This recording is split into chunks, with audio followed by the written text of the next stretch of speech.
Wellness is on the rise and everywhere, whether it's, as Samir was talking, whether it's preventive healthcare industry, the target of the consumer is wellness. So it is all moving around wellness.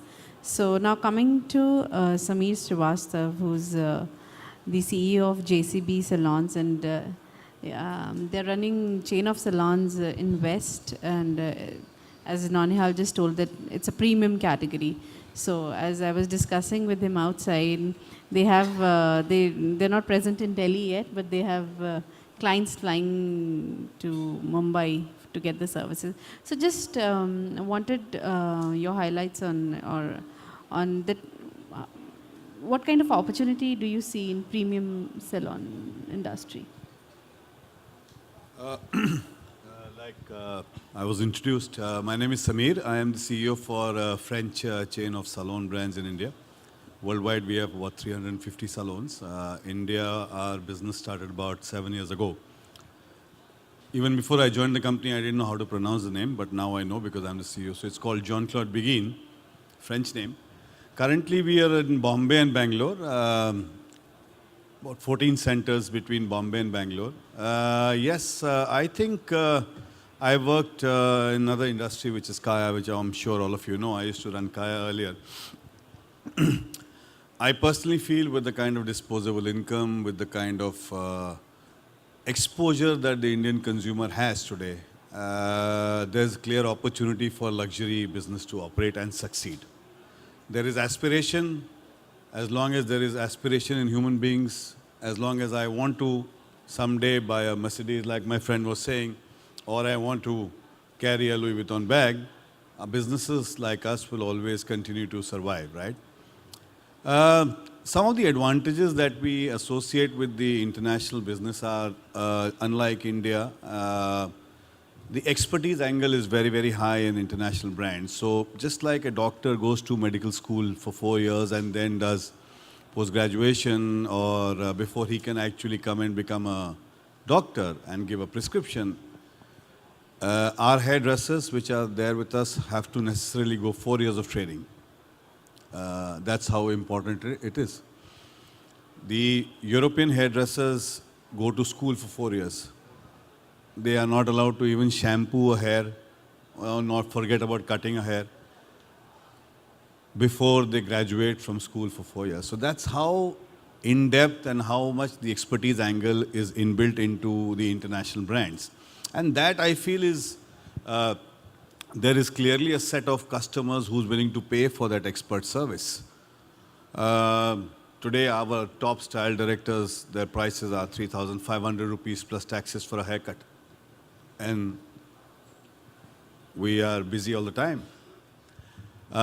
It's not that the middle class segment is not evolving. I think some very good brands, like my colleague here has already presented about Strands, and there are some other very good brands which are operating in the Indian beauty industry. But answering your question, I think there's a clear shift that we are seeing as far as the aspirational middle class is concerned. When I joined this company, maybe some of you are familiar of Bombay. We have a place, there's a mall called our city in Ghatkopar. So Ghatkopar is a very traditional Gujarati dominated area. So when I was going for my induction, I was told that we have a salon in Ghatkopar. So I said, wow, from Paris to Ghatkopar? But that's the truth. So if you see traditional Gujaratis, that's the kind of the first generation. Now the second generation is emerging. They're now wanting to go to malls. They want to wear designer clothes. They want to use international shampoo, and they want to be seen in a mall. So this is human aspiration, and that's the reason why that the malls, which are the salons that we have in Ghatkopar or in Malad in Bombay, are very, very successful outfits. Of course, the traditional markets like South Bombay, which is Kolaba and Kemp's Corner, is there. But I think answering your question, as long as there's aspiration in all of us here, and we want to do better and better for ourselves, luxury businesses will always succeed. Thanks. So, as you're running international chain of salons, now we have with us Navendu Jain, who is running a chain of fitness centers, that too an international chain, the chain which has around 3,000 plus gyms across the world, and as they've got the master franchisee for India. So would like to have a word on this, that what made you actually take the master franchise of an international brand rather than, setting up a multi-unit or a master franchisee of an Indian brand? So what's the difference and what kind of opportunity do you see in the fitness business? Okay, first of all, good evening and to all the people out here. She's just said what is the opportunity or why we are looking at an international brand. My friend out here, Arpit, had already said, it's something called proven concept. There's something that people have done. There's something that people have succeeded in. And that's what we are trying to bring in India. Now, fitness is not a requirement, it's a necessity. It's not a requirement that people would just want to do once or twice. It's a necessity for their own well-being, and it's part of their lifestyle. So therefore, we felt that there's a great opportunity in this area, and most of the people were working towards a luxurious idea, whereas we decided to go in the mass market and day-to-day fitness category. We are not looking at bodybuilding. We are looking at making people healthier.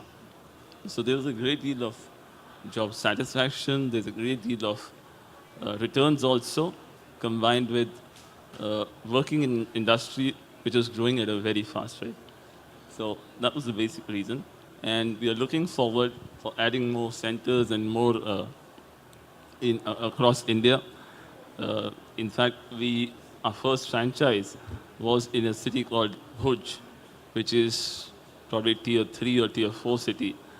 And the success in that kind of a city prompted us to expand across the major cities as well as the smaller towns. So we now have 15 centers, and hopefully it will be 25 by the end of this year, and looking forward to multiplying faster. That's great.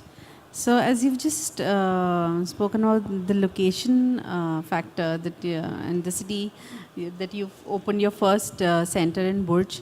Similarly, one of our panelists, Mr. Vijay Shankar from New U Dabur, he also mentioned that they are present in East, Shillong and Shillong, Gangtok. Gangtok, yes. And that's actually for the entire entrepreneurial ecosystem, that's a boost that,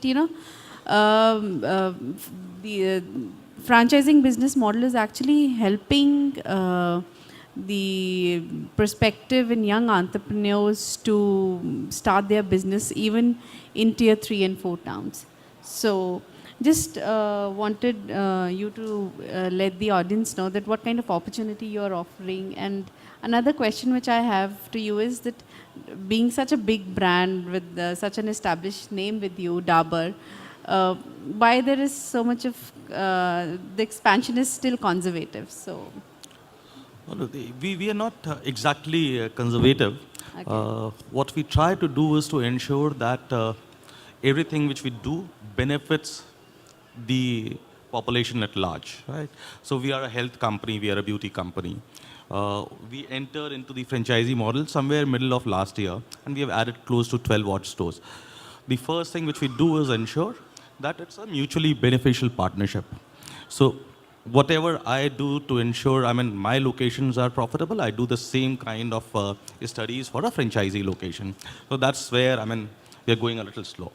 So it's not being conservative, it's ensuring that we have a long-term relationship with our franchisees. In fact, just to introduce myself a little more, I have been a franchisor and I've been a franchisee. So I like to marry the expectations of both a franchisor and a franchisee. that's good. Yeah. So you understand the business well, and that's why I try to, yes. Okay, that's really nice.